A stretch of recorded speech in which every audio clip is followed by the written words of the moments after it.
All right, so I think we're good to go now, right, Christine? Yep. Perfect. All right, well, good evening, everybody. Welcome to our inaugural meeting of the Community Engagement Working Group for the Stockton Mobility Collective. Thank you for joining us. Now I'm having tech difficulties. Here we go. By way of introduction, my name is Melissa Keene. I'm a senior program manager with the Institute for Local Government, and I'm leading the community engagement portion of the Stockton Mobility Collective work in collaboration with our partners at Third City Coalition. So a quick overview of our agenda for this evening. We're just going to do some quick welcome and introductory remarks, and then we're going to talk through the objectives of our working group and where we go from here. Christine's going to provide an overview of the full project just to make sure everybody's on the same page. Then we're going to share some additional information about our demonstration project that we have scheduled for next month. It's really our kind of kickoff from a community engagement perspective, our first big event. So we're going to share some information there. And then we're joined by Yvette Davis from the COG, who's going to share some information and look for some feedback on the transit and shared mobility incentive piece of this program. And then we're going to wrap up and share some next steps. And we will have you out of here before 7 p.m. We promise. We do try to keep everything on track. I don't know if we really need this, but just put this up here by way of good meeting protocols. I'm pretty sure everybody's very familiar with Zoom at this point. They were 2 years into the pandemic, but just some quick reminders. If you haven't already changed your Zoom name, please make sure that you have your first and last name and affiliation. Makes it a little bit easier for us to recognize you if you have a question or comment and track for note-taking purposes. As per usual, we ask that you stay muted to limit background noise unless you want to chime in, which we definitely welcome. If you have any challenges, definitely send us a chat. Anybody on the COG or ILG or Third City team can definitely help you with any challenges that you're having. Before we jump in, I just want to make sure everybody knows everybody on the community engagement team. So again, I'm Melissa Keene with ILG. I'm joined today by two colleagues on my team, Hannah Stalmakovich and Nikita Sinha. Do you guys want to just say hi really quickly? Hello, everyone. This is Hannah. Good to see everyone. Good to see a lot of familiar faces. Hi, everyone. This is Nikita, program manager with ILG. Thanks, guys. And as I mentioned, our partners on this piece of the project are Third City Coalition. So we're joined today by Jasmine Leak and Steve Hunter. Jasmine, do you want to introduce yourself? Hi, everyone. Great to be with you. It's me, Jasmine Leak. I'm with Third City Coalition. I'm the managing director, and I'll pass it over to Steve. Hi, everyone. Good to be here. Hopefully you're having a great evening. I am the Third City program coordinator. Great, thank you. And last but definitely not least, our representative from the COG who does a lion's share of work on this full project. We are joined by Christine Corrales. Christine? Hi, everyone. Thanks for joining us this evening, not afternoon. Kind of in between, right? Perfect. So we're hoping just to do some quick round robin introductions. We don't have a really huge group with us today, so we figure we can come off mute and just would love to hear a little bit from you. So just sharing your name and title and organization, and then by way of an icebreaker, hoping you can share something that you really love about the city of Stockton. So if I can pick on my team a little bit, Christine, can I have you model our introductions for us? Sure. Hi, everyone. My name is Christine Corrales. I'm a senior regional planner with the San Joaquin Council of Governments, or SJCOG. And what I love most about Stockton is our diversity. And I hope to work towards preserving that and protecting that into the future. Perfect. Love it. Thank you, Christine. Yvette, can I have you next? Sure. My name is Yvette Davis, and I am Senior Program Specialist for SJCOG as well. And what do I love the people and the Delta. I love water. Both great. Thank you. Marisa? Hi, I'm Marisa Sigala. I'm with Sigala Inc.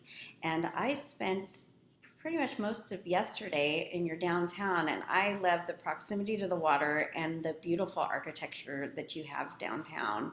A lot to be proud of. Perfect, thank you. Jonathan, I know you were on the phone, but are you able to come off mute to introduce yourself?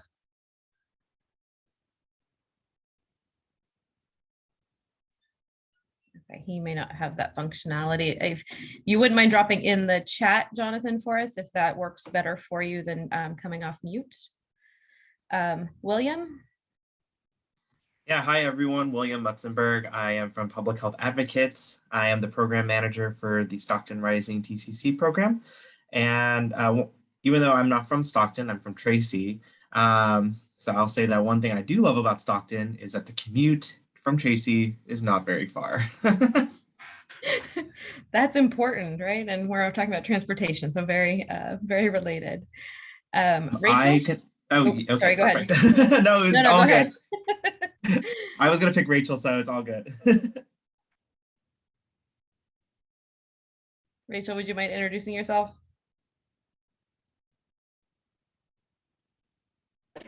Sorry, hey, this is Rachel with Mobility Development, working on the shared mobility programs, car sharing and bike sharing. And I'm currently enjoying, like Marisa, the downtown and everything, but also the music instrument store scene, like looking for a used guitar, and I've been enjoying the multiple places that exist. So awesome music instruments. Love it. Thank you. All right. Did I miss anybody? Yes, hi. Oh, okay. Well, go back Are to we Jeff. introducing ourselves or no? Sure, go ahead. I just want to say the thing I love about Stockton is definitely the food, the arts, and the music. Because I agree, we do have, and it's been a real loss with the pandemic not being able to gather. We do have like a really great music scene. Normally we bring in, interestingly, we get a lot of up and coming music artists, and they come and perform here in like little hole in the wall locations, and it's really fun and also cheap, which is great. So I'll pass it over to Steve or Nikita. I could go. The thing I really enjoy about Stockton, actually, I might change it, but what I originally wanted to say was I really enjoy the tight-knit environmental justice community that is here. It's kind of like a powerhouse within the city, and I would just really enjoy that. But also, as Jasmine was talking, I was thinking about, wasn't there like a pickle fest or something at Stockton? Asparagus. Asparagus. Steve, we got to work on like that. It's asparagus. Just the quirkiness of the city, I think, is so fun. And I hope to see more of that in the future. I mean, we do need a pickle fest, you know? Yeah. There you go. Yeah. I would come down for that for sure. Love it. Yeah, so we can round out with our team. I will say I also love the people, everybody that I have met and worked with during this project and in my prior time with ILG has just been phenomenal to work with, very dedicated, very innovative, and really love what they do. So I definitely would have to say the people are my favorite thing. Nikita or Hannah, you want to jump in real quick before we move on? Yeah, I haven't spent too much time in Stockton, but I have to say the same thing. The people and getting to know everybody here and everybody else that we worked with, especially as we're prepping the demo event, has been really, really lovely. There are so many people who are so passionate about Stockton, and I really love that. Well, Nikita and Melissa totally stole my thoughts, so I'm gonna go with different thought on the fly. Even though ILG, Institute for Local Government, is in Sacramento, Stockton is a very short drive, so I've been in the city several times. But what I love about this Stockton most is how exciting the times right now. There's so many potential and opportunities and funding for these opportunities, and people have been so committed and hands-on, and there's crazy collaboration is happening within the city, and it's very exciting, transformational times, and that's what I love the most about the city, how exciting times are right now and how amazing community is making it happen. Well, that was a perfect way to round us out. Thank you, Hannah, since we are focused here on community engagement. So love that. We do have from Gloria is saying that she's here too, live in Stockton and looking for Míocar sites throughout the city. Thank you for joining us, Gloria. All right. So before we jump into some of our content for the day, we just wanted to give you a little bit of an overview of the structure of this working group and where we're at and where we're hoping to go. So you probably all have seen some of this language, but essentially just wanted to share kind of the purpose and scope of our group here. So we really are responsible and will advise on the coordination and alignment of community engagement activities. As Hannah just mentioned, there's a lot going on in Stockton. And so one of the things that we're going to be focusing on and trying to help coordinate and align is our efforts with those efforts. So through the TCC project, through AB 617, through a number of other opportunities. So those are things that we're going to be looking to coordinate and leverage as we move forward so that we can really get the most out of all of those pieces of investment that are happening in the city. In addition to that, we will be working very closely with the COG team on the dissemination of information through the website, through the newsletter, through a number of those communication and outreach channels. That'll be a big piece of what we are doing here as a group. And then definitely just facilitating all of that community engagement and feedback, resources, education, events, all of those types of things as it relates to the Stockton Mobility Collective. In terms of kind of the actual logistics, we will be meeting bi-monthly. Please don't mind our typo there. But bi-monthly for 1 to 2 hours through 2025. And then we obviously have additional governance infrastructure that Christine will share a little bit more about some of the other working groups when we move forward with the presentation. Do want to share as part of this group, we do have 2 empty seats on our working group as of right now for resident advisors. We have those seats open on this group as well as on all of the other pieces of the governance structure. So the shared mobility working group, the steering committee, and the workforce working group. So we have opened the application for residents. That application will be open until March 11th, and we would really love if you all can share that information with your networks. The application, as well as an FAQ job application, job description, are posted on the COGS website, and that URL is right there. And we're happy to share some additional information via email after this call, or actually, Hannah or Nikita, Steve, can one of you all drop the link? Already did. All right, you guys are ahead of me. Perfect. So we dropped the link to the Stockton Mobility Collective webpage on San Joaquin COG's website, and the links to the applications for the Stockton Mobility Collective Resident Committee Advisor is on the webpage if you scroll down a little bit. Perfect. Already ahead of me. So again, we'd love your help disseminating that. If you know folks in Stockton that would be interested, or if you know of groups that would be willing to share that information, we're looking for some really good response there to get that community voice on all of our working groups for the duration of this project. Process-wise, as it's noted on the slide, the application will be open until March 11th. And then dependent on the number of applications, we will be doing kind of a quick interview process and hope to have those folks in place by the April round of meetings. So trying to move pretty quickly so we can make sure we have those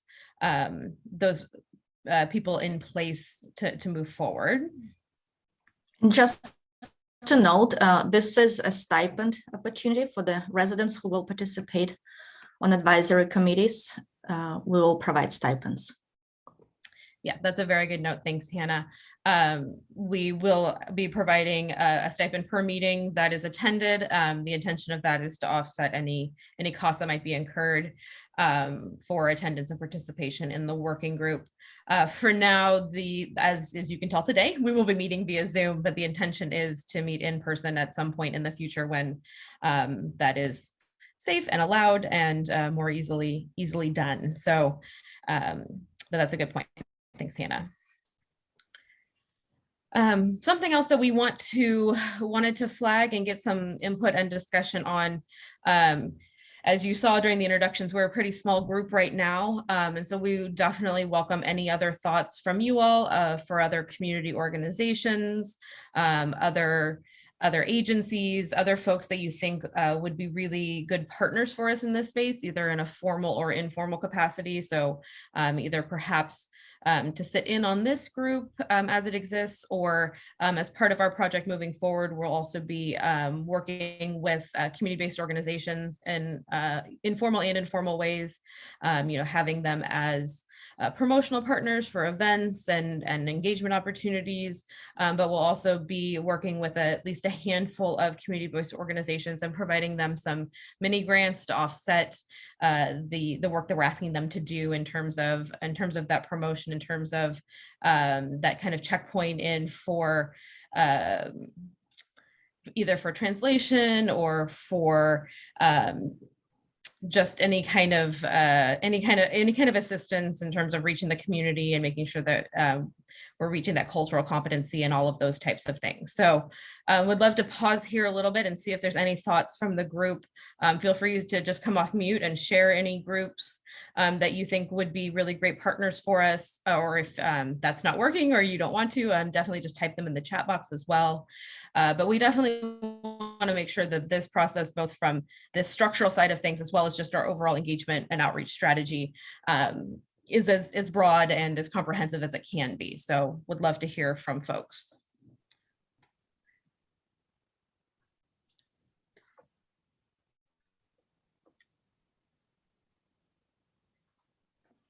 Any thoughts from the group? I put it in another way, Melissa. Something I've been thinking a lot about is, the TCC program, the Transformative Climate Communities program, also has a working group. And, I know many of those partners we were collaborating with closely. I just wonder if there are, I think one of the kind of pieces that we thought about in the past was making sure that there's good coordination across this working group and the TCC working group.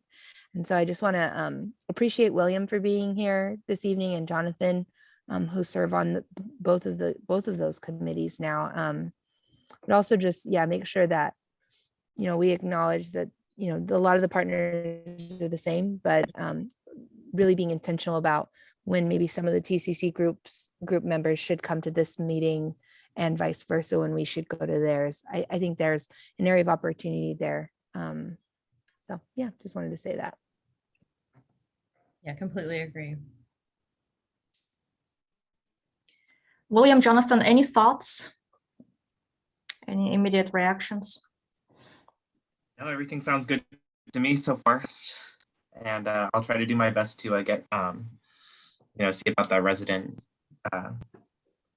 opportunity as well.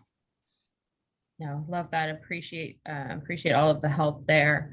And obviously, if things come up later or come to mind later, definitely shoot us an email. But and we are concurrently going through kind of the community landscape of the city and reaching out to CBOs as well. But we just want to make sure again that we've got that breadth of community participation through community organizations as well as the resident participation. So kind of a standing question, opening if you guys have thoughts moving forward.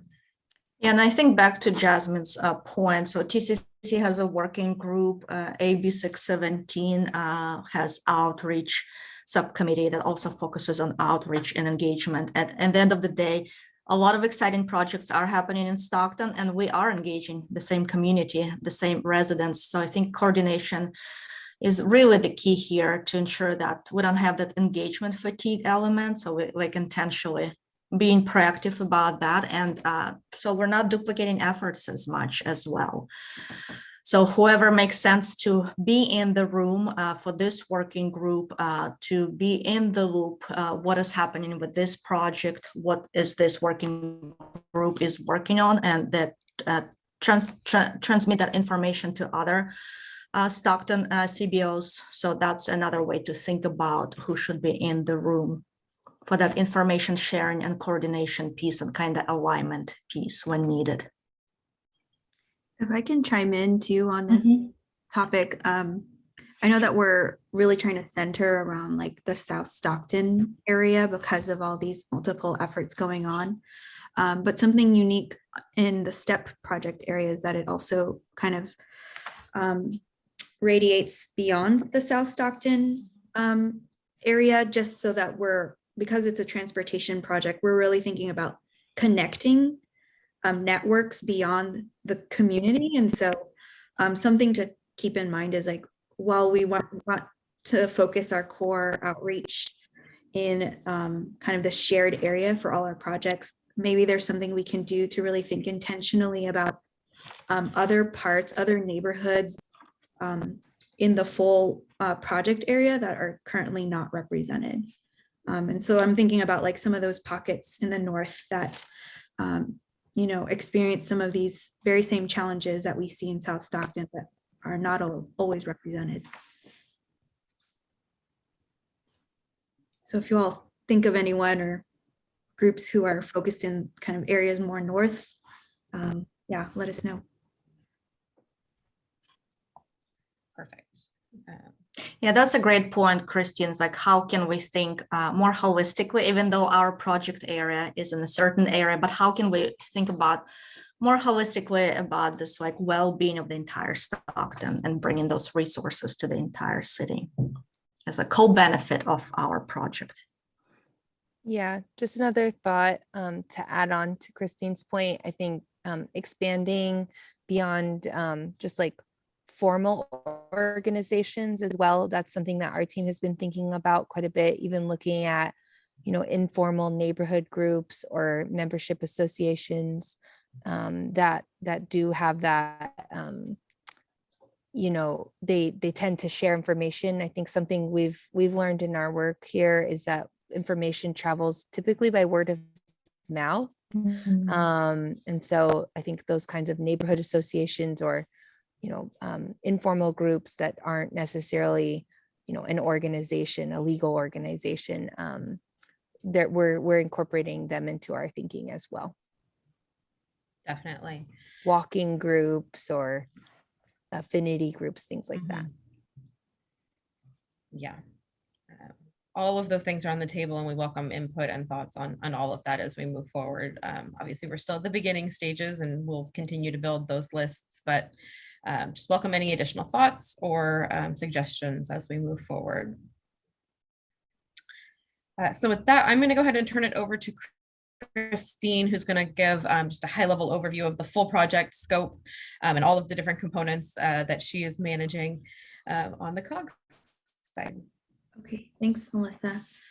So yeah, I'm serving as the overall project manager for the Stockton Mobility Collective. So I have a pretty good sense of like what's going on in almost every one of the projects, probably Marisa too, because she's on half of them at least at this point. But so this is a project overview, and if you have specific questions, feel free to raise them and I'll try my best to respond to them. But if I can't respond to them, I can definitely get an answer for you all.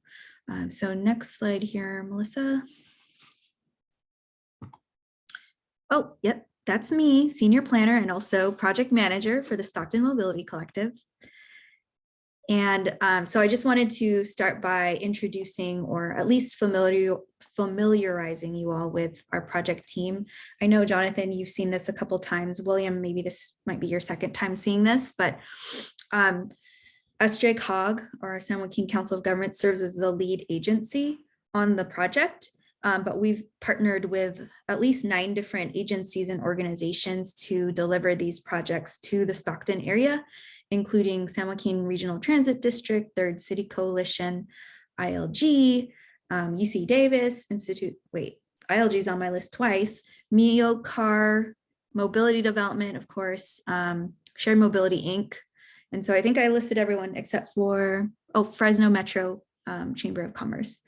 And so we've got a lot of partners, a lot of cooks in the kitchen, another way to look at it, but all of us have very specific roles and expertise to be lending to the entire project delivery. Next slide. And so I'll briefly go over the grant itself.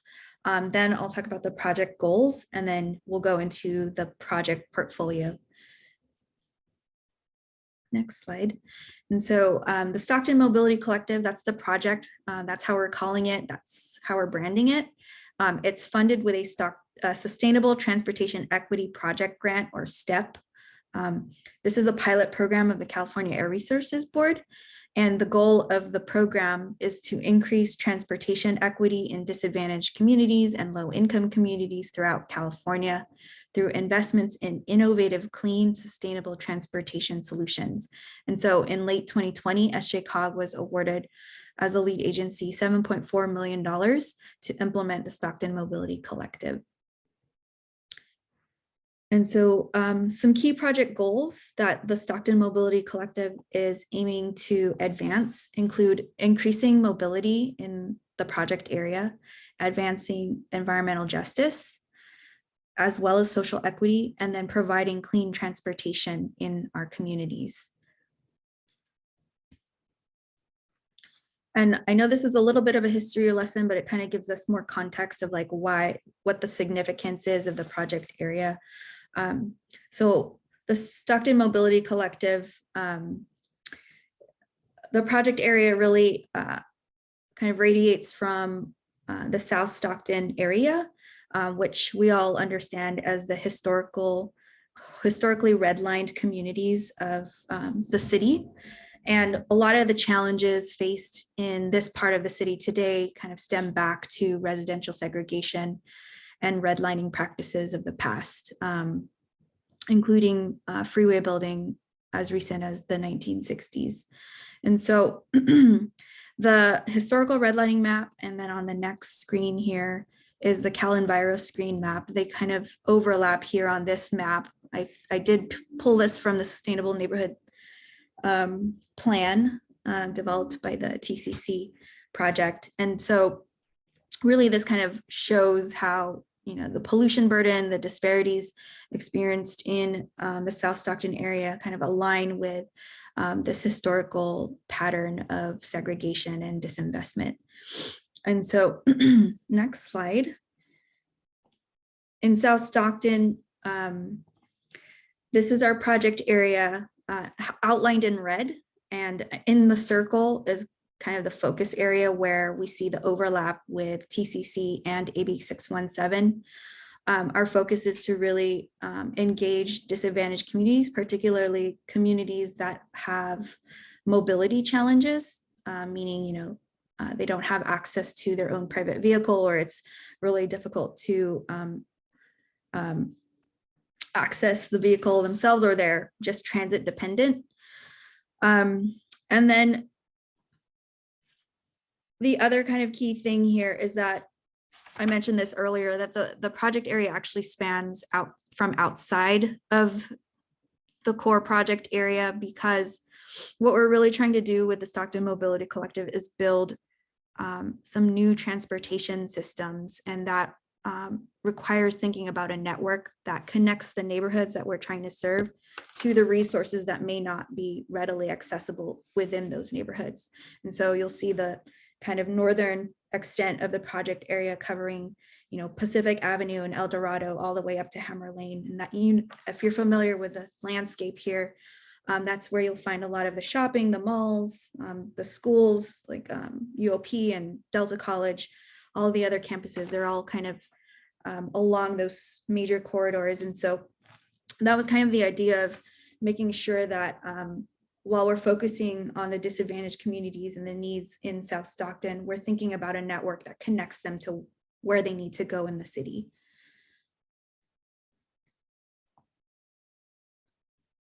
And so here's kind of an overview of our project portfolio.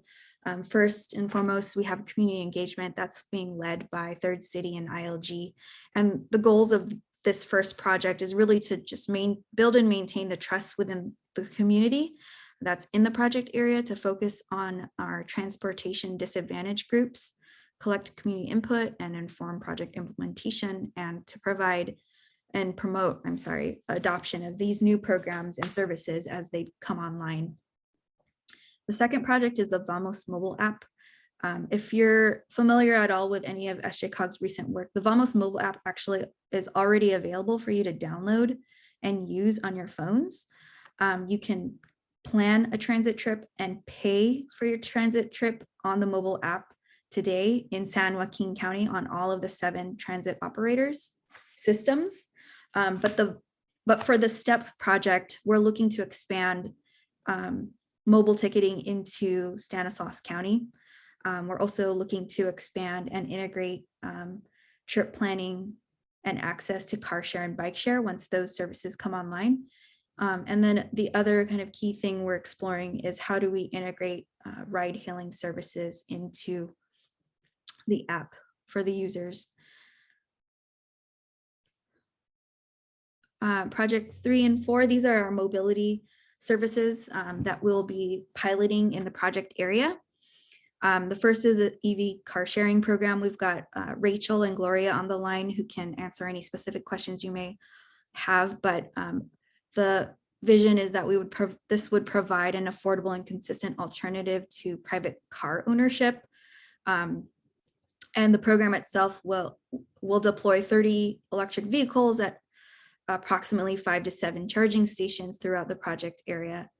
And then on the bike share side, this is a project that's being led by San Joaquin RTD. They're really looking for that first and last mile solution to accessing their transit system. As you know, again, with our landscape here, our city landscape here in Stockton, we don't have, the densities that might support a really robust transit system. And so really to get people to transit, we're going to have to think creatively. And so bike sharing is one of those solutions that RTD is looking into piloting. And the program will introduce 100 e-bikes at approximately 12 station hubs in the city. Next, we've got an EWorkforce Development program also in development. This idea is this project concept is to provide a training curriculum, a jobs training curriculum, so that we're preparing a workforce that will be able to help operate and maintain the services once they become operational in Stockton. And then the last project here, which you'll hear a little bit more about in detail, is a mobility wallet or incentives project, really focused on providing direct resources to income qualifying residents so that they can access the new services without extra cost burden. And then the last piece, I think this is the last piece here, is we've got a partnership structure. This was actually modeled off of the TCC collaborative partnership structure. And so we've similarly have a steering committee. We have 3 working groups informing the implementation of the project. This is the working group for community engagement, but we have one on workforce and another on shared mobility. And all of these working groups are meeting on a quarterly schedule, but staggered. So let's say you're also interested in listening on what's going on in the shared mobility world, like you can just show up on first Thursday of the month. On the 3rd, actually, the cycle starts again. On the 3rd, the shared mobility working group will be meeting around this time of the day to share updates about what's going on in a lot of the transportation parts of this project. So station planning, if that's your thing, if you want to chime in or listen in on what's going on there, like that's your opportunity to kind of listen in and get more details. Same thing for workforce, which will be kicking off hopefully in April 7th. And then the last key thing here is the community coalition, which you all know we're coordinating with TCC to make sure that we're not overtaxing residents who are participating in that space, so that we can maximize community engagement on all of our projects all in one place. I think that's it, right, Melissa? So, hopefully that wasn't too much, but yeah, let me know if you have any questions off the bat. Pause for a second in case there's any questions. Feel free to drop them in the chat or just come off mute. Okay, not hearing any, I will keep us moving. So as we mentioned a little bit earlier today, we have our first big event, the Rise and Ride demonstration event planned for March 26th. And so we're working at all of those details, but wanted to spend a little bit of time in today's meeting providing an update on that and have a little bit of discussion. So I'm going to turn it over to Hannah and Steve to share a little bit more about that event. Yeah, thank you, Melissa. Yeah, so the Stockton Mobility Collective community engagement team will be hosting an in-person community event that will feature e-bike share and electric vehicle car share programs that are coming to Stockton. The event's going to be put on in partnership with the Housing Authority. They've generously offered up their space at Conway Homes Park. So that's where the event will be hosted. It's going to go from 11 a.m. to 3 p.m. and we will be having some free food from a local food truck. There'll be raffles, giveaways, and hopefully some live music. If not, I mean, there will be music, but maybe not live.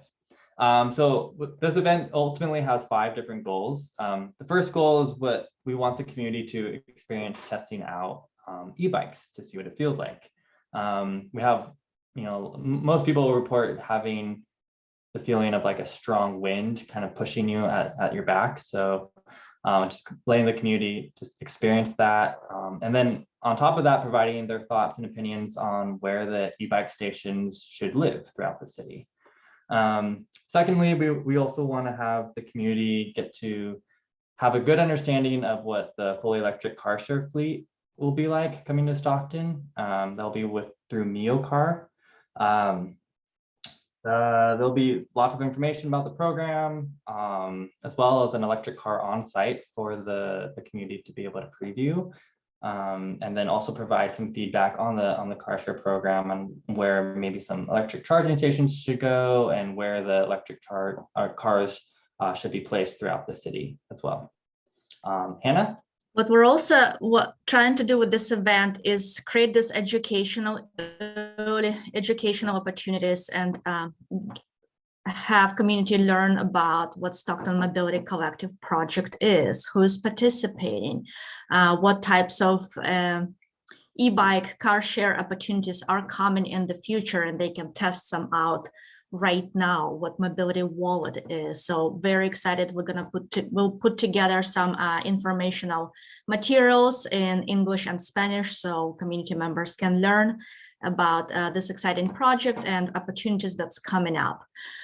Steve mentioned that we're gonna be hearing from the community about some potential locations for charging stations or bike share.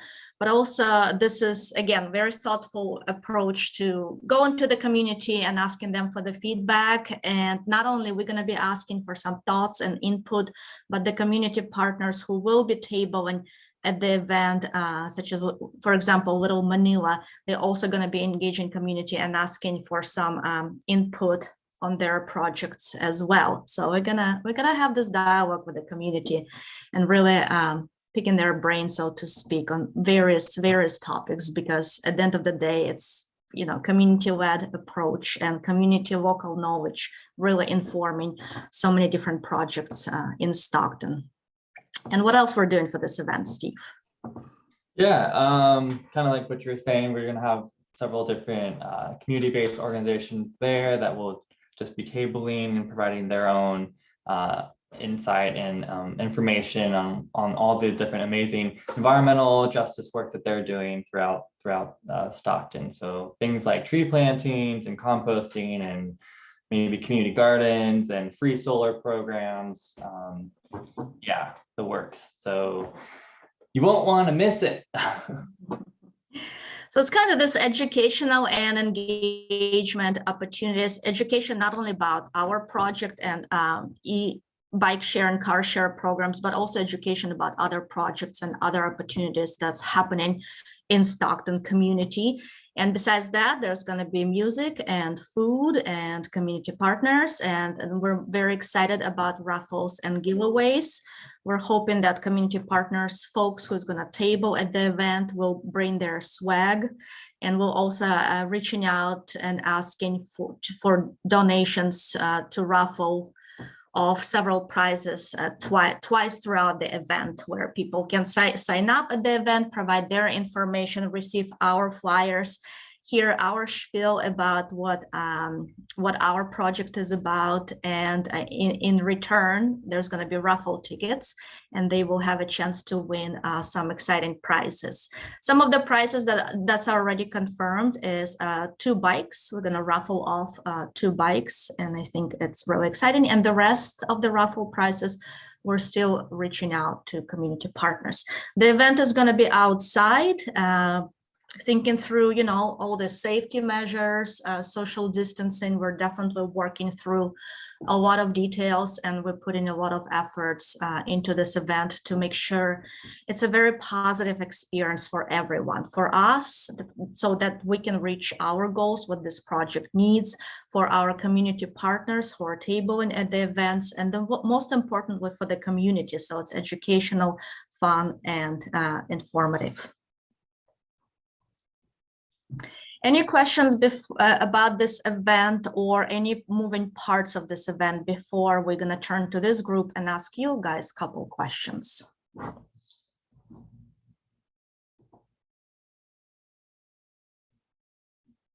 I'm hearing none. So for the promotion and marketing, what we're doing, Housing Authority is helping with the promotion. COG is doing some promotion and outreach to market this event.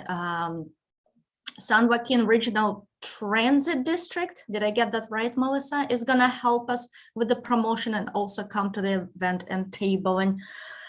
So the question for this group, what are some local community channels, local Facebook pages, or organizations that we should reach out and ask them to promote this event, to spread the word, to share the flyer? And specifically thinking about how can we reach different ethnicities, Spanish speaking, how do we reach those groups? So any ideas from this group, in addition to our outreach channels, what other outreach channels should we use? This is a question for you all.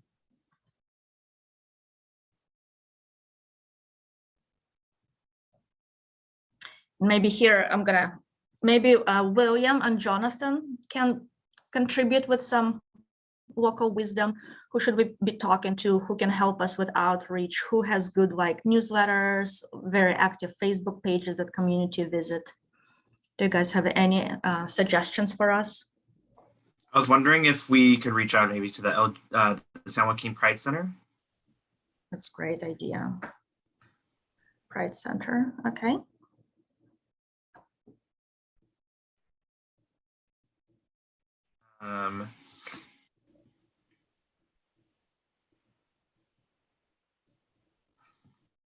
Are there any? I was going to say at Public Health Advocates, we have our REACH program. So maybe we could also share on our REACH Facebook page and reach out to local pastors and see if there's interest there as well and promote it at churches.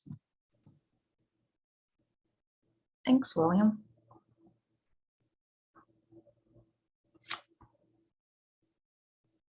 Jonathan, any ideas for outreach channels?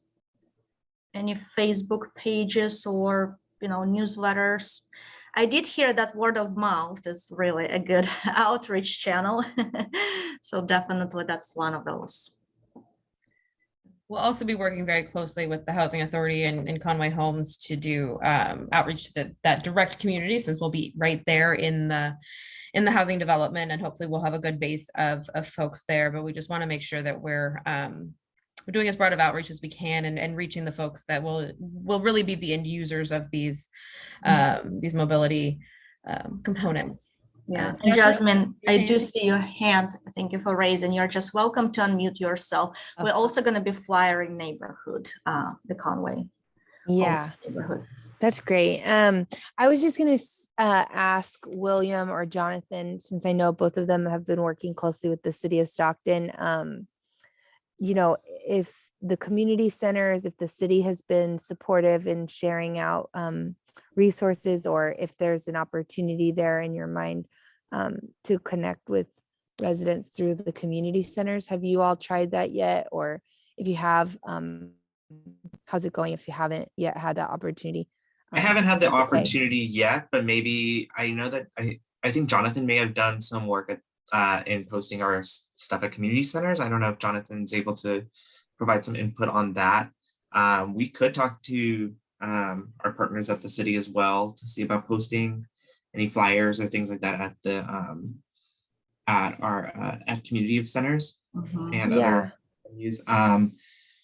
I know that, for example, I know that since we're partnering very heavily on this Rise and Ride event to as part of our coalition community coalition meeting, we're also going to be actively pushing, and so we'll be having all of our TCC partners pushing this event as well.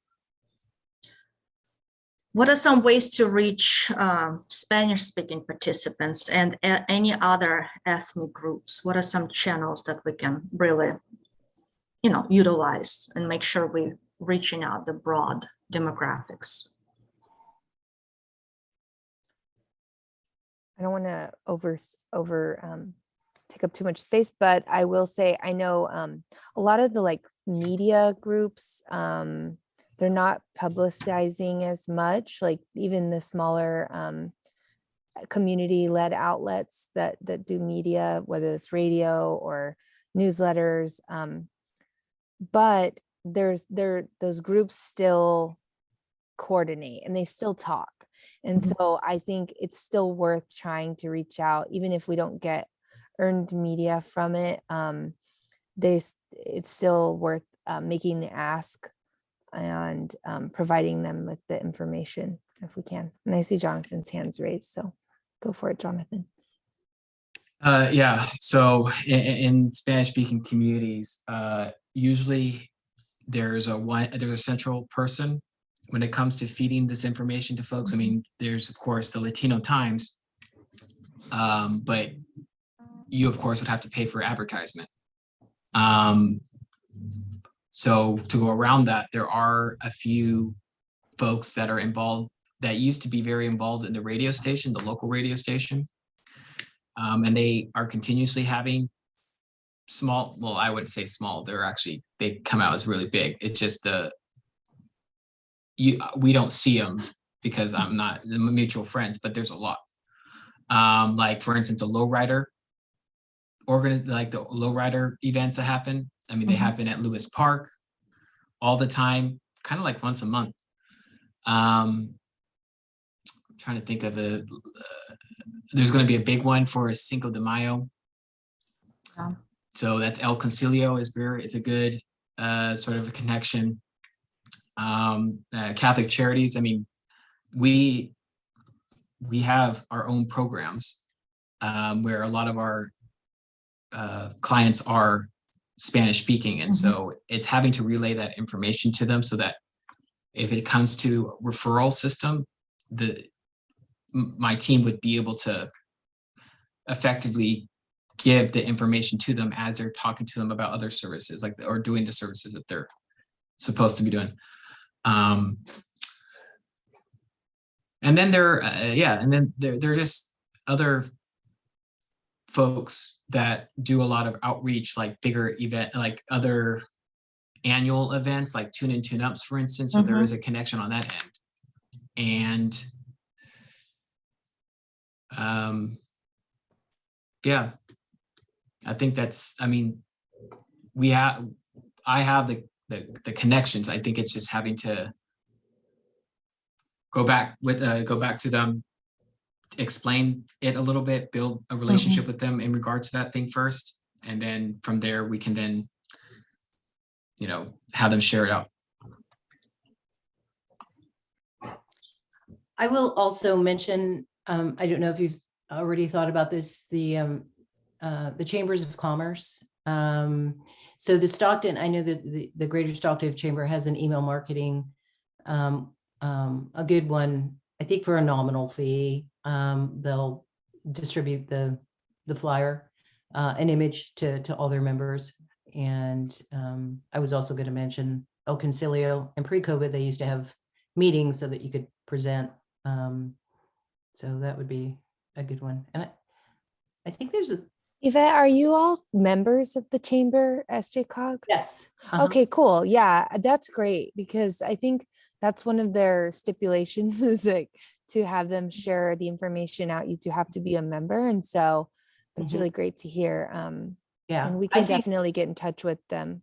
Yeah, I like it. I mean, it used to be, I don't know what it is today, but it was like $75, but I don't know if they're like, Oh. they may be flexible on that.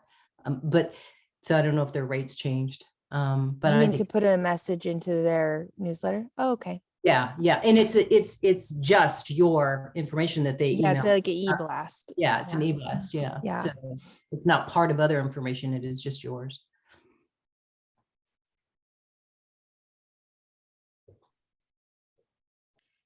Any other thoughts or suggestions? I'll just say, we have a group that that we facilitate on Facebook. It's not there's about 700 people in the group. So we'll be sure to share there once we have the event flyer. Yeah, there's just about 750 people in that group. So and they all kind of reshare it on social media. That's one other form is social media. This is the great brainstorming list. Thank you for sharing. We took notes. I think the list is pretty good. So we will prioritize and start. We're finalizing the flyer now. We'll start English speaking outreach ASAP. And then once the flyer translated, we can focus on Spanish speaking outreach as well. Jonathan, thank you for sharing the information. If you don't mind, we will follow up and connect and see what other information we can provide so we can facilitate that sharing. What information do you guys need from us besides the flyer so we can facilitate a promotion of this event? And I see your thumbs up. And we Okay. do currently have a save the date that we're happy to socialize now if you want to get that out at all. And then as Hannah mentioned, once we have all of the final collateral, we'll definitely share all of those pieces as well. One more thought I had really quick, if I could, I know Jonathan, you all have the Healthy Neighborhoods Collaborative group that you facilitate as well.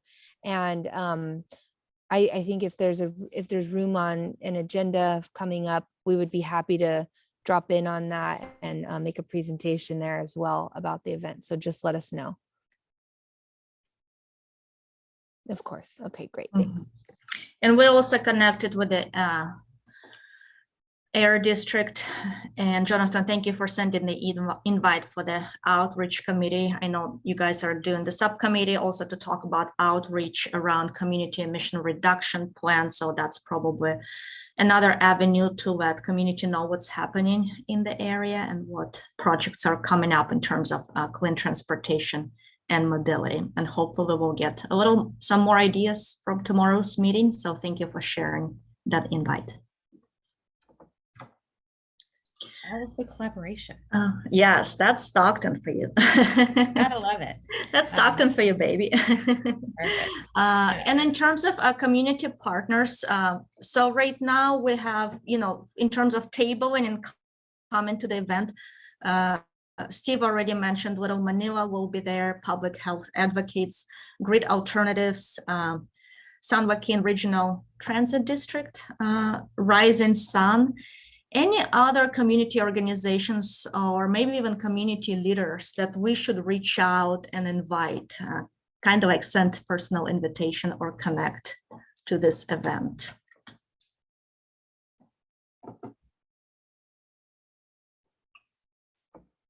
I do want to just flag that I did talk with community medical centers today. When I spoke with Sandy from the Housing Authority initially, she had mentioned that one of their requests was that, community medical centers be present. And also like one of the local schools wants to also be present. And so I don't know if you all heard that in any of your planning conversations so far, but I've already reached out to community medical centers and Steve is making that request formally and they're all in though. But yeah, the school district that they wanted to connect with, we'll need to make sure we follow up with that. And one other quick note on this front is we also are working on a kind of a vendor application. It's not as scary as it sounds, but it's just essentially to gather information from community organizations or other partners that would want to have a table or want to be present in some sort of more formal capacity at this. So we're also happy to share that around if you've got folks in mind, or as people come to mind after this call, we'll make sure to get that to you as well. I do just like to keep an eye on time and keep us moving. But if there's any final thoughts, definitely share them now or drop them in the chat or reach out to us after this call. We're happy to invite any and all community partners that you guys would suggest. Yes, Jasmine, I echo this. Thank you for all the thoughts. A very productive conversation, good outreach list. We'll keep working on everything to implement and keep wheel in motion. Yes, perfect. Thank you. Thank you. Moving into our next part of the agenda. As I mentioned at the top, we have Yvette from the COG with us today to share a little bit more information about the incentives piece of this project, and I'm hoping to get some feedback from you all as well. So Yvette, I'll turn it over to you. Yes, thank you all for being here. We appreciate it. Your feedback and thoughts and ideas are invaluable. My name is Yvette Davis, and I am the SJCOG staff liaison to the Transit and Shared Mobility Incentives. My partners are UC Davis, led by Caroline Rodier, and Sigala Inc. With Marissa Sigala. And Marissa was on this call earlier, but I believe she had to leave early, and Caroline was not able to make it today. So I'm going to present her work, and if you have any questions I can't answer, I will definitely get back to you. So Caroline is, and UC Davis is the primary consultant on this project. So they've conducted a lot of research on the different options. So I'll give you a little bit of background overview. The Transit and Incentives Mobility Project is meant to be a pilot project to support the STEP project and all of the transit modes, particularly the new modes for the disadvantaged communities. So the goals and objectives are one, to support the Vamos app that Christine talked about, since the Vamos app is a convenient platform to find out about the transportation options and be able to pay for transit. Our incentive program will help with that. Reduce the cost barrier to increase the use of existing transit for the disadvantaged community. So again, so that this project doesn't seem to be a financial burden for the target audience, the incentives are meant to help the public utilize the different modes, give up or postpone acquisition of personal vehicle and encourage use of shared modes. Again, encourage the use of all our transit modes, and going into the next one, the reduction of the VMT, vehicle miles traveled, and hopefully reduce congestion, improve air quality, and be good for the environment and the quality of life of the public. And lastly, increase access to various locations, work, retail centers, school, and medical centers. So those are the primary objectives of around the financial incentives and the project. Next slide, please. So UC Davis and Carolina and her team have done extensive research on trying to identify options to disseminate this incentive, and also try to create a structure on what this incentive would look like. So they researched various programs throughout the US and I think even internationally, and conducted interviews. And some of the main programs they evaluated was in Portland, Oregon, Sacramento, Oakland, Pittsburgh, and Los Angeles. Los Angeles, I think they're currently actually working with on a similar program to ours. So there's a lot of cross information that was very valuable to us. So we actually focused on the Oakland program in this project in identifying the various options. So the more common options to disseminate the incentives is one, discounts and passes, which I think we're more familiar with. Shared value accounts, which is similar to housing the value of the incentive on a platform that then would be available to the eligible participants, which is a little more complicated. And then credit cards, which is the one that Oakland is using, and I believe LA is also utilizing. So based on the valuation and research, we're landing on the prepaid credit card option to propose for this project for several reasons. One is easier for the public to use. It doesn't require any kind of registration. There is a unique ID on the prepaid card. It doesn't require any kind of banking. So it's convenient and minimal fees associated with the card with regard to administrative fees. And it's easy for the public to access. So the sponsor would distribute the cards to eligible participants, and that card could be used for the eligible modes, which would be part of this project, the transit and the new mobility options. And we would evaluate actually the eligible modes throughout the project. Next slide, please. So as far as the incentive values and what that would look like, this is where we would like feedback and thoughts. So there are various scenarios here.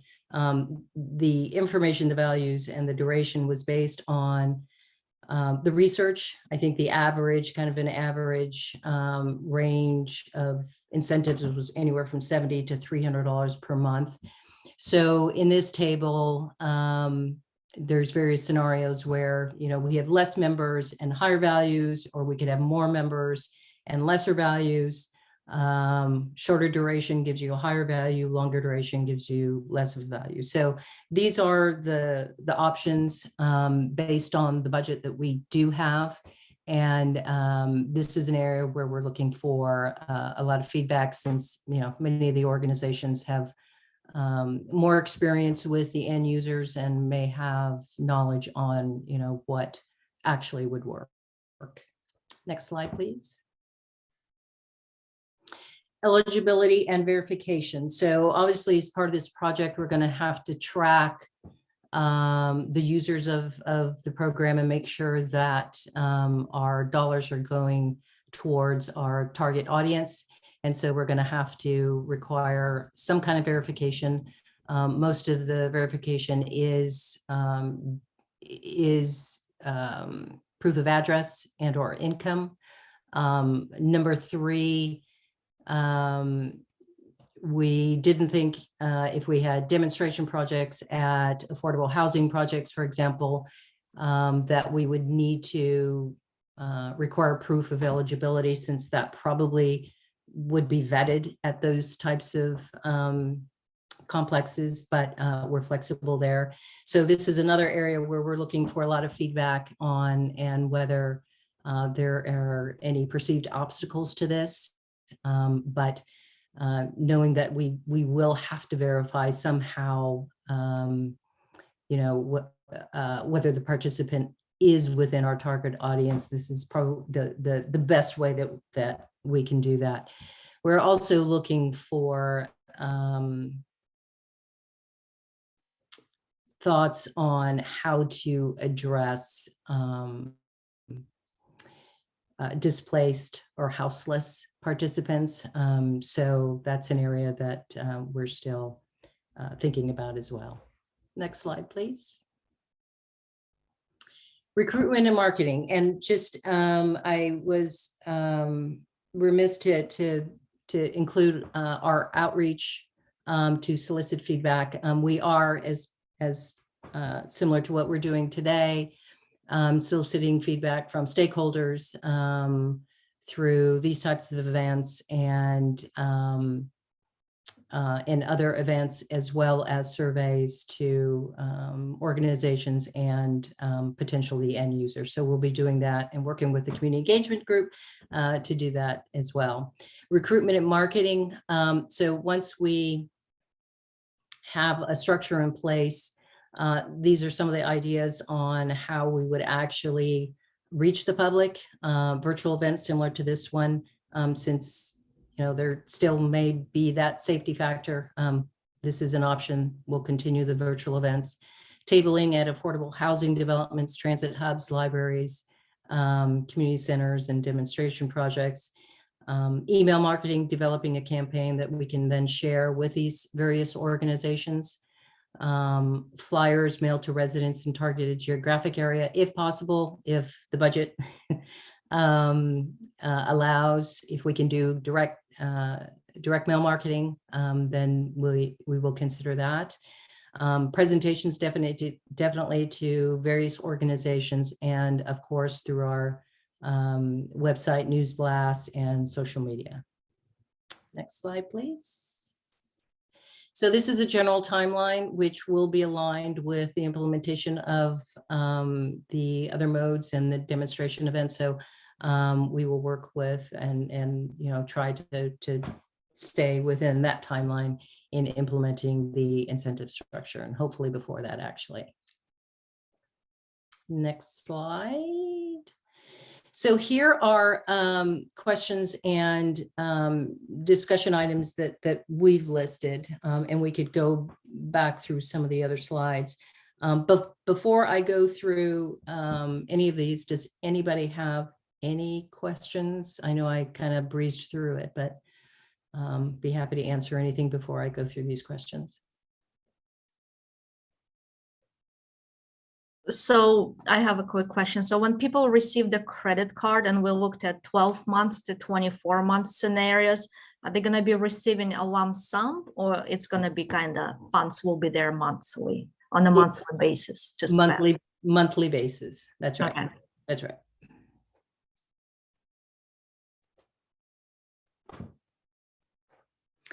So the kind of information and feedback that we're seeking is, going back to the table on the different values and durations, and is, whether 150 to 300 members is a reasonable target.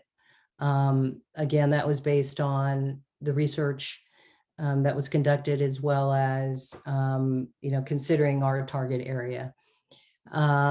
Should the target audience be narrowed even within that project area? Or should we, for example, if we do targeted email marketing, should it be within a specific area, or just keep it within the STEP project area?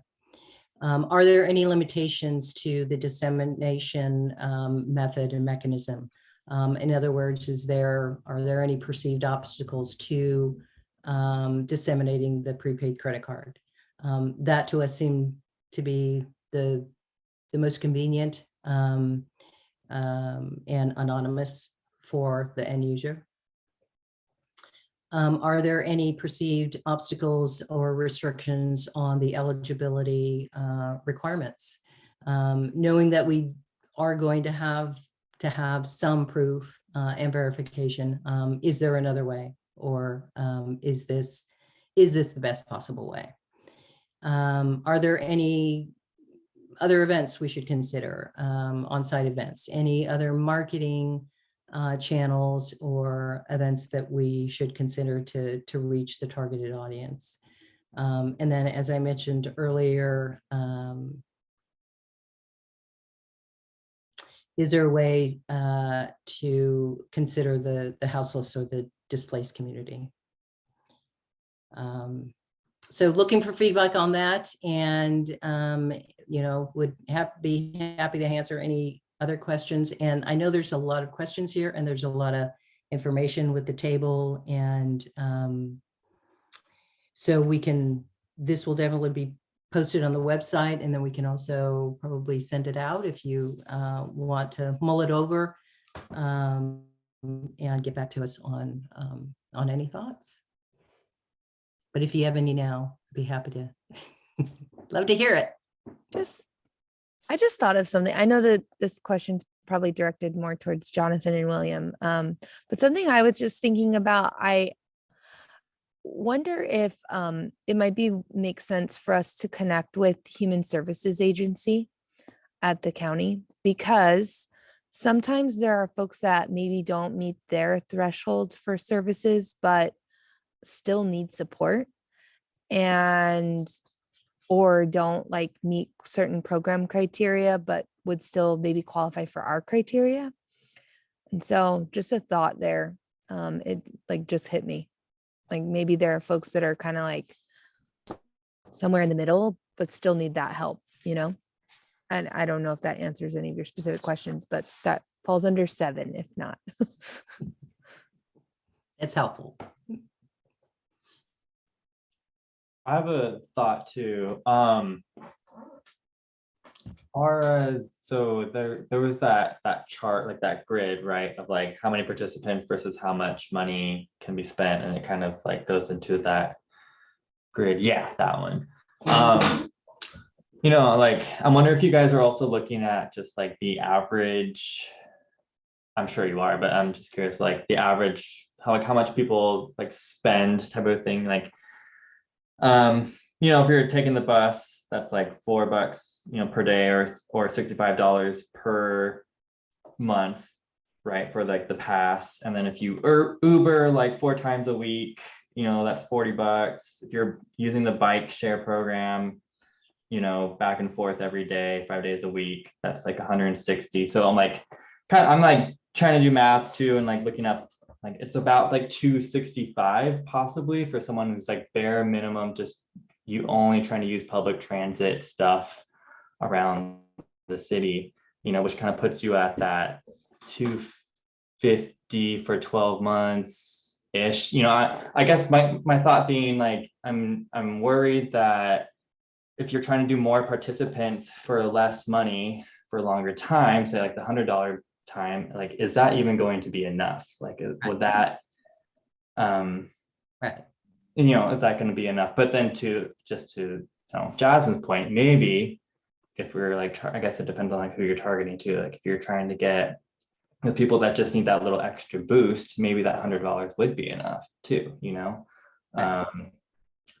So yeah, I don't know, and I'm sure you guys are all figuring it out, and there's lots of different ways you could look at it, but yeah, it's a very good point, and those factors were considered, and UC Davis did look at the various costs for transit.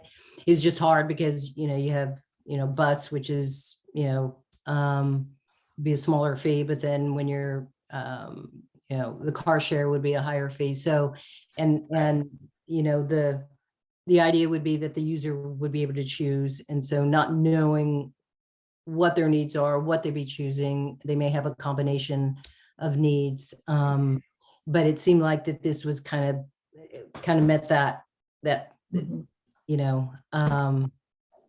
that mark for a $300 monthly incentive would kind of meet it on average, meet the needs on average. But it's a good question, and we only have the stats and the numbers to evaluate these options, and so that's why we're hoping that some of these other organizations that work more closely with the public can weigh in on what actual costs are for Right. them.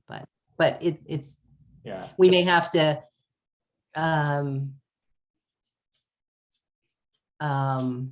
modify, you know, if in the beginning, you know, we choose one scenario that doesn't work, then I think this is a modifiable program.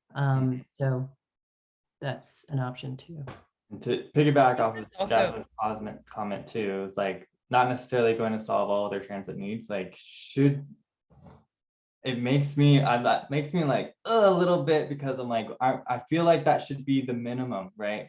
We should at least try, like whether they use it all or not. Like we really should, I think, be striving to, like, the goal should be like that one person can use this and really try to fulfill all their transit needs if they do it correctly. Maybe. I don't know if anyone has, you know, feedback on that, but I would. Well, all I'll say, Steve, is it's also it's part of what we're trying to build into some of the engagement questions that we're going to ask, or either through survey or focus groups or other engagement opportunities, is to really hone in on what those needs are, I think explicitly to that point. So as we're trying to make some of these decisions, you know, figuring out what some of those explicit needs are. So Yeah, I'm excited to see the results, to be honest, because yeah, I'm just curious to see how this all plays out. Yeah, and we may want to even ask, you know, if for people who do use you know, what their average transit expenses Right, are, so that we can get a sense. exactly. So I have, cool. Oh, I was just gonna say, maybe on the car share side, like Gloria or Rachel might be able to chime in on like their regular super users, like what are they paying in terms of costs to use the service on a monthly basis? Mhm. I have thoughts, yeah. I have thoughts about a project area. Even deciding between 150 or 300 participants, it's not a lot of people. So perhaps the outreach and promotion of this, we can definitely streamline it and make it a little bit narrow, because we're only funding 300 people at the maximum. And I think we'll find those 300 people in the project area. So that's kind of my thoughts on the outreach about this. Also, I think this could be a good, if we have like a whiteboard maybe at the demonstration event, and ask people what their preferred methods of transportation, because a lot of people will be from the project area, right? We even can ask like the zip code where they live, and we can see what preferred mode of transportations are in the project area. And maybe that data point will help to make those informative decisions about program design. Hi, this is Gloria. I wanted to give more like input on the super members that we currently see in Míocar, that's currently available in Tulare and Kern counties, which are areas that are more rural. We do have surveys that we issue out through UC Davis. So we have an initial member survey that if new members fill out, they get 5 free hours of driving credit. And then we do have an after trip based survey that every time a member, once they take a trip, they'll get a survey. And if they fill that out, that's 1 free hour of driving credit. So with one particular super member that we have, they live in Lamont. They have taken over 500 trips on that promo. And the majority of the times they just use the vehicle for 1 hour. So that's a free trip that they take. I would say on a monthly basis, what they would pay if they do take longer trips, it is probably a little less than $100. Okay, great. That's good information. Thank you. I would love to hear from William or Jonathan on this, but just one other thought for us to connect with, like maybe 211, who, I don't know if y'all are familiar with 211, but it's like a community referral and resource line.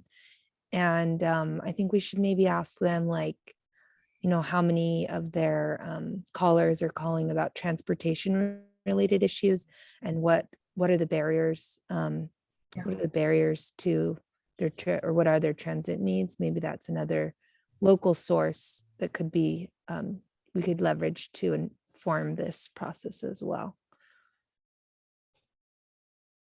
I think you bring up a good point, Jasmine. And I think, yeah, like, I don't know, that just like really struck with me. It's like figuring out, like, finding out those transit needs. So I just wanted to say I agree. Curious, William, have you all heard in the implementation of your work, have you all heard transportation coming up lately? And like, if so, like, especially I'm thinking about the climate leaders or any of the other programming that you all are running. Are you hearing that coming up among residents yet? Not yet. I think maybe this is something we can bring up to our climate leaders, is just like talking about those issues. I know that we do have a specific, like, we do want to talk about transportation with our climate leaders, and that's a session that's going to come up soon. So we could maybe bring up this PowerPoint or like this presentation again and talk about it with the climate leaders directly and see if they're hearing things from their community, or how we can, you know, get out into the field and really see like the need for these transit assistance. Yeah, let us know, because maybe even this might, depending on the timing of when you all are planning to have that session, might make sense for us to, and if you have room and space, maybe Yvette, that might be a way to kind of get more information. We could invite Caroline and Marisa to come and be part of and sit in on that session and just have this discussion with climate leaders, because all of them are from the project area and they're for TCC. So can I put my if you're email willing to That'd be great. share your space with us, William, that would be great. Yeah, definitely. I don't know if I have Yvette, yours and Christine's emails, but it probably is in the meeting invite, right? So I'll follow up with both of you and see if we can get you scheduled. We're kind of just tentatively anticipating March 9th. So if you already know offhand if that's a good date, just let us know now. And if not, I'll follow up by email. Yeah, Steve can help make the connection if needed too. Great, thank you. I'm going to jump back to the list of questions. Appreciate all of the discussion and suggestions around kind of the breakdown of the project and how many folks versus how much, and the needs and all of that. Yvette, I just wanted to see if there's anywhere else that you want to hone in on to really get some feedback on any of these questions. Obviously, again, we welcome feedback outside of this particular meeting, but I just wanted to make sure we're meeting your needs, and to see if there's any particular questions you wanted to focus on.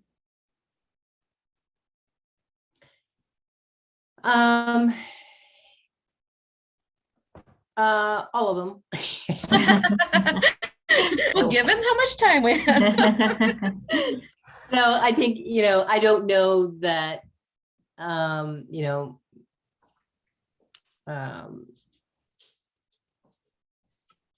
organizations that are participating will have information, thoughts and feedback on some of these questions, because they're pretty specific to some organizations. But I think we want to be sure that the dissemination method seems to be fair. I think it's probably the best option. It's not complicated. It's simple, and it really doesn't require the end user to do anything. The eligibility requirements, I think, is probably a big one, and whether that is even feasible. It's we're going to have some proof, and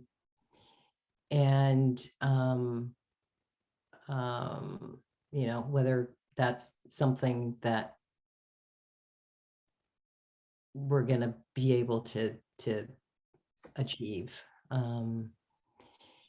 Yeah, it's a tough one, but Yvette, I'm just curious, like, how do you know where they're using does the card only work for certain vendors or merchants? Is that how it works, or? So once we decide kind of how far our money can go, so there'll be vendor codes, so we can limit it, we can control that. Oh, okay. So I was just curious. I didn't know the technical behind it. So thanks for sharing. Yeah, that. we can control I feel like that's a question we'll get from the public. So thank you for answering that. So I think right now, with Christine, we're trying to figure out which modes would be eligible for the incentives, but definitely car share, bike share, and I think RTD transit, and then whether we will fold other transit agencies into that. So right now, it sounds like you're kind of looking for any, if there's any concerns around the dissemination mechanism. So any concerns from the group on the line about that kind of credit card format that you've either heard from your community members or partners? Do you see any concerns there? Only thing that I've heard that I'll relay right now is just around what happens if people lose their cards and or like they get taken. What's the protocol for reporting that and making sure that those funds are not compromised if that's possible. Yeah, that's pretty much it. Right. Those are things that I've heard from people when talking about it so far. Okay. Thank you. I think, they would, the funds would not be compromised, and we would cancel and reissue, and then there would just be a fee on the admin side. So.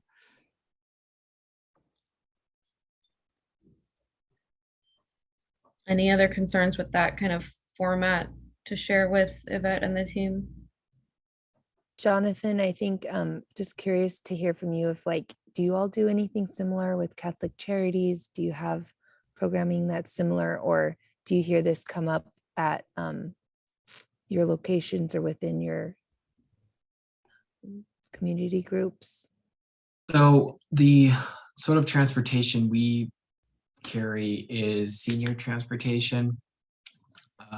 It's for those who that aren't able to travel areas, either they live alone or they're unable to because they're in a wheelchair or something. I don't know if that's sort of the clientele you guys are looking at. I think you are looking at those who are with able bodies who go from place to place. It's a good point you bring up, actually, around mobility access and different mobility and modalities and things like that.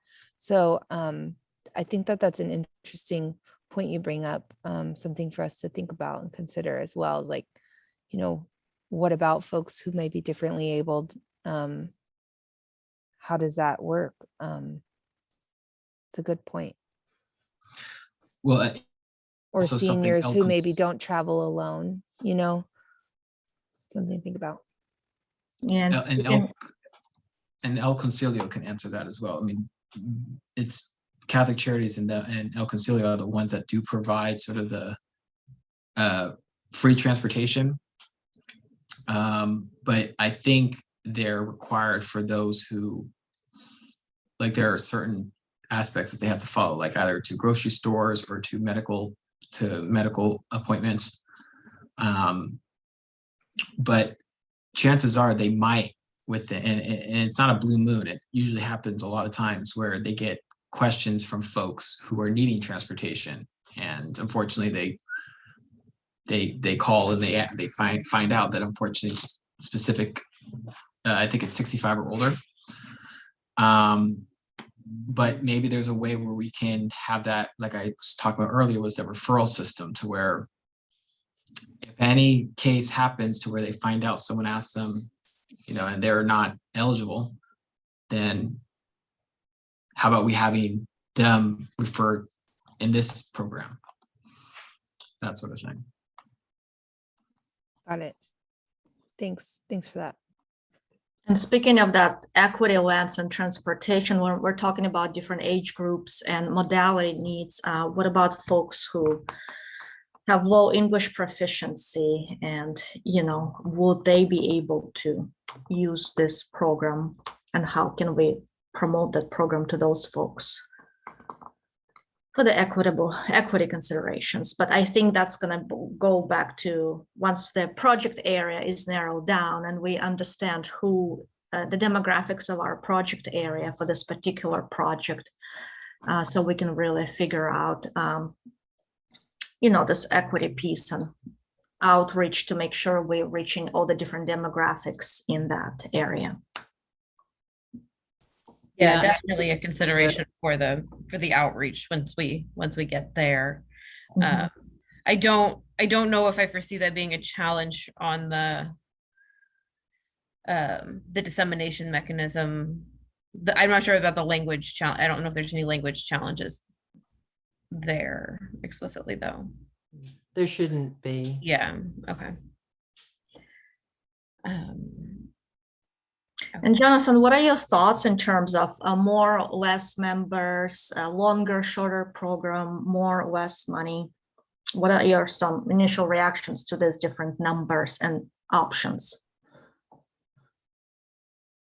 Okay, so that's what you kind of explained it pretty well there, which is, when we get down to brass tacks, it's we do a less amount of people, we can extend it out more. But if we do it the other way, where we open it to a lot of people, we won't be able to extend the length. You want quality. And I think it would be a disservice if you don't have a quality program and you don't have enough data to go off that quality program. Like, you're not going to get enough in a year. Just think sort of, there's still questions up in the air in terms of how to incorporate all this data, because then you have to, the next thing would be to evaluate sort of what you're assessing, evaluating what has happened. And I think being able to extend it out to however long it needs to be, I think that's really important. And yeah, I mean, does that make sense? Yeah, no, totally. It's let's think about the quality of service and benefit that we're providing to the residents, and let's think about those evaluation mechanisms and how that can help us to make the decision. Can I just chime in really quick? It just made something Jonathan said made me think, the whole purpose of the pilot is really to scale the program, right? Like, to really fully understand the need and scale, with the idea that we could scale these innovations or solutions. And so I think what Jonathan's comments made me think about is like, maybe the less is more kind of is something to think about. Like, if we can really make a difference in even, a lesser number of people's lives, maybe it would, maybe there's more, and we can get good data to back it up. Maybe it's worth pursuing this that way and thinking about it that way.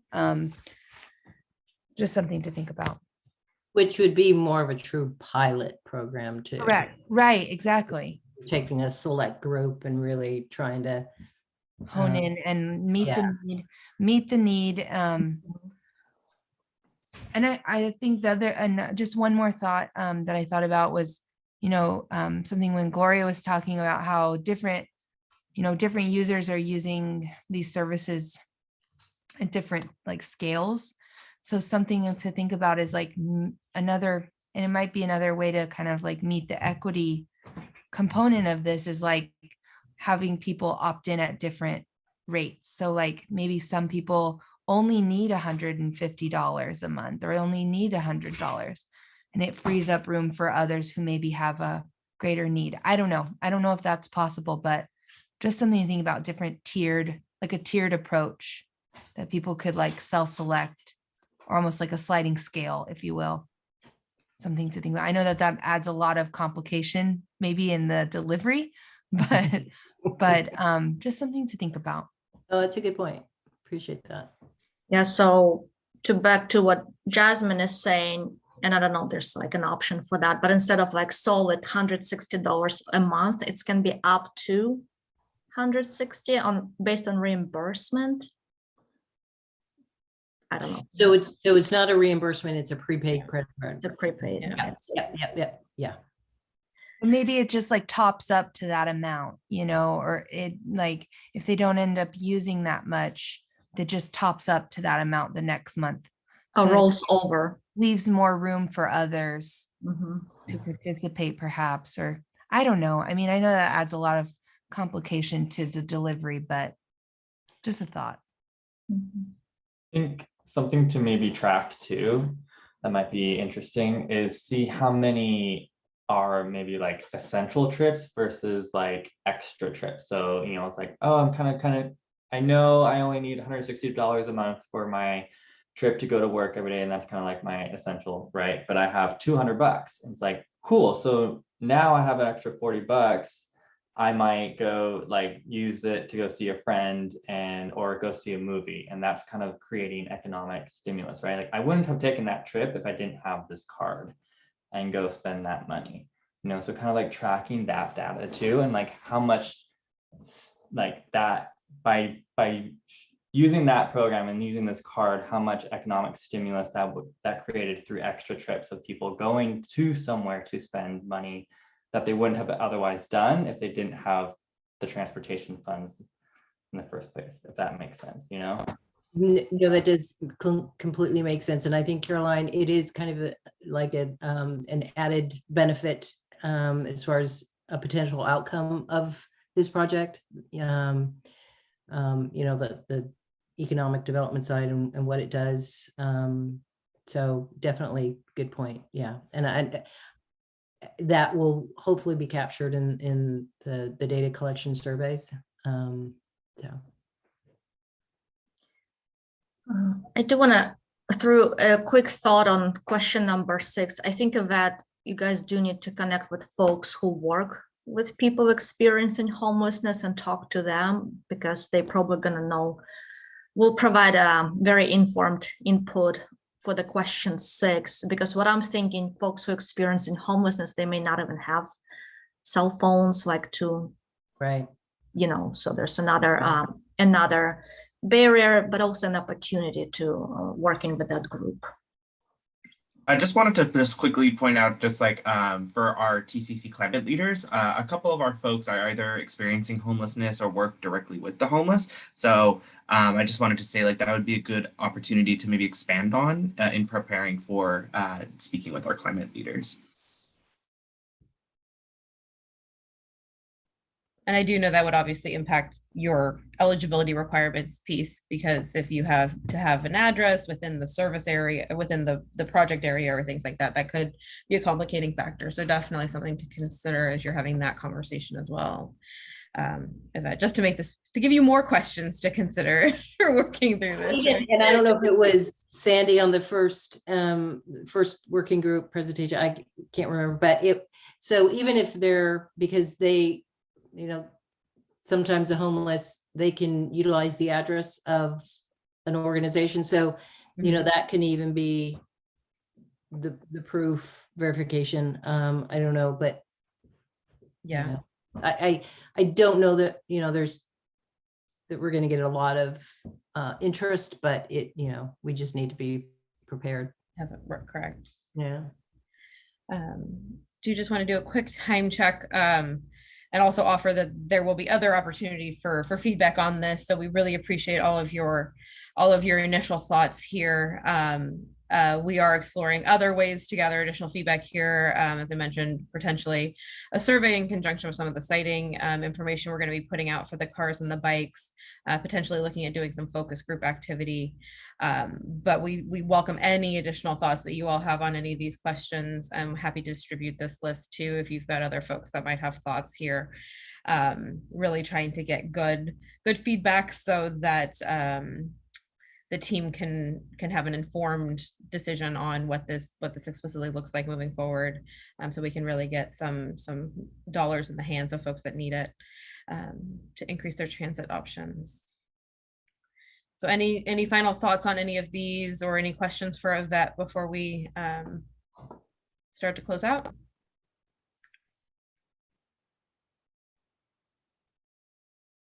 Okay. Yvette, any other questions for the group or for the good of the order before we move on? Just a thank you for everything that you shared. Perfect. So just a quick wrap up, and wanted to flag a few things for you all. Hoping that you will help from a promotional standpoint for the March 26th events and the resident community advisor piece. I believe both of those are in the chat, but we can send them out via email with links as well. Really appreciate any assistance that you can provide there. If you have topics for future meetings that you want to share with us, we definitely welcome that as well, as we start to really get our legs under us and move forward with these meetings. Welcome thoughts from you all. Want to flag to stay tuned for the survey link. As I mentioned, we're working to get some mapping together for sighting of bikes and cars, as well as some additional information. So stay tuned for that. Would love additional assistance getting that out to the community when we get those live. And then just want to flag that we're also going to be starting a bi-monthly or quarterly newsletter. So we're working on a list there, but hope that we can add you all to that. And it's a great way to stay connected with what the Stockton Mobility Collective is doing in upcoming events and upcoming engagement opportunities. And then I just want to flag that our next meeting is currently scheduled for April 21st. And so please get that on your calendars. If it's not already, we can send out a recurring request. But just then want to thank everybody for their time this evening. I know this is a late night, and really appreciate you guys being our partners in this space, and really looking forward to working with all of you as we move forward. I'm just going to pop up our contact information here in case you have any questions or want to follow up and don't know how to get a hold of us. So I'll put this up here and then just open it up for any final thoughts from anybody on the team. I'll just say thanks again to everyone for participating tonight. I thought the discussion was really great, and I think we're headed in the right direction. There's continuing the synergy that we've got with TCC and the other environmental works that are happening. I think we're on the right path, and I'm really excited for the future and where we can take this Stockton Mobility Collective work, because we know that it's very needed, and I just appreciate everyone's dedication to the cause. And yeah, it's good to see everyone. Christine, any closing thoughts before we wrap up? Hard to top what Jasmine's shared. I know, right? Yeah, yeah, I want to express my thanks as well, and for spending a little bit of time this evening with us. All right, well, I think that's all we've got. A big thank you again, and looking forward to working with you all. Thank you. Thank you.